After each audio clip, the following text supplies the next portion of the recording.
After na ma-identify yung suspect, nagkanda kami ng search warrant sa bahay dito. Napag-alaman namin nag-iwan ng sulat ng suspect sa asawa niya. Nung araw mismo ng pamamaril. Anong sabi mo ng sulat?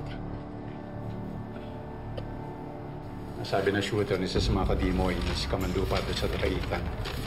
Kaya gano'n ang galit nito kay Misikil. Oo. Miss, may pwede po ba mo kayo?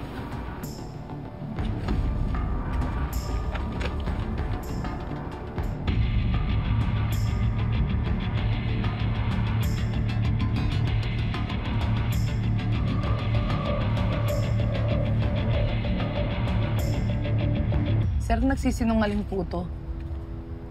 Hindi ko po kadimo ito eh. Wala pong Robert dun sa community namin.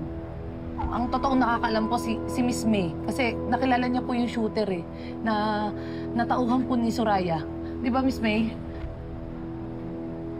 Maintindihan ko ang frustration nyo, pero kahit sa investigasyon, physical evidence ang kailangan. O pwedeng sabi-sabi lang o sumbong lang.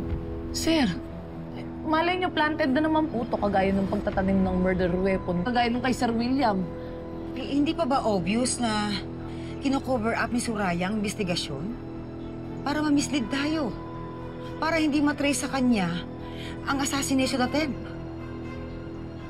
Minauno kayo, pero ginagawa lang mo namin na ayon sa batas. At base ko sa sulat na yan, talagang si Gideon ang hitman to commit a crime. Not unless may maipasenta ko ibang evidence. Otherwise, case closed na po ito. Ay, hindi. Hindi pwede. Pagbubuksan ko uli ang kaso, kung hindi kayo naniniwala sa amin, mag-hire ako ng private investigator para magkalat ng mga ebidensya. Kung akala ni Soraya, napatiklop niya na tayo. Ikakamali siya. Oras na magising si Mia, aalamin ko kung ano yung nalalaman niya. Maghahanap kami ng iba pang testigo para mapatunayan na si Soraya at si Angela may kasalanan.